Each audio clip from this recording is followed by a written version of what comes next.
few years back, in the 50s, do you remember, suddenly every family seemed to have a car, except, of course, the Joneses.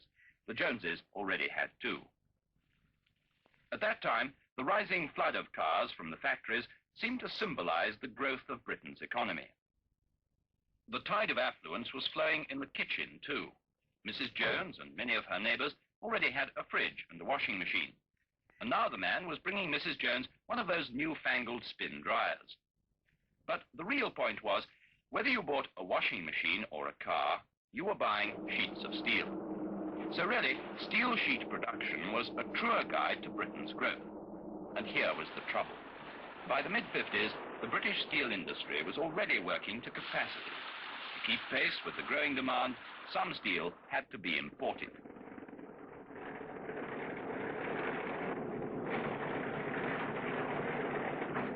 Between 1952 and 1955, imports of steel sheet multiplied nearly 6 times.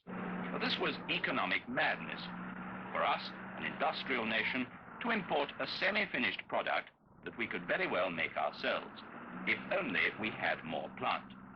This was a challenge someone had to meet. That someone was us, the firm of Richard Thomas and Baldwins.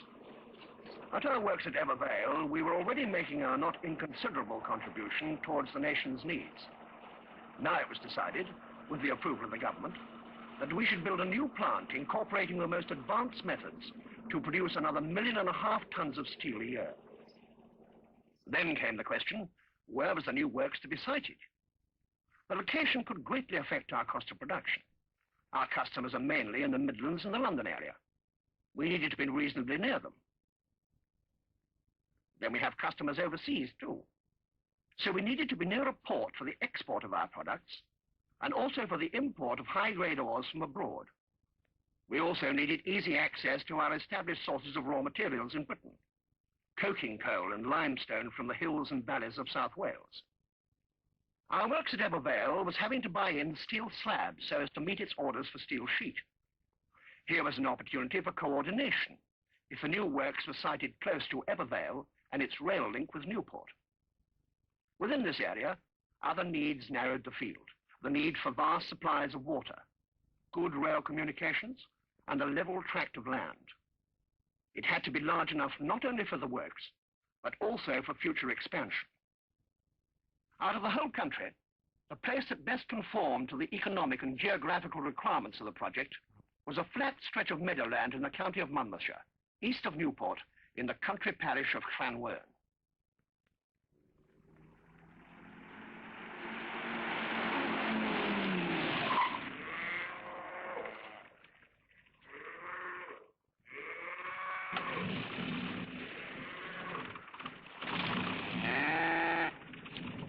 Bringing a dirty great steelworks to a country district like ours wasn't going to be all plain sailing. Did they think they could just charge their way through regardless of the people who belong here?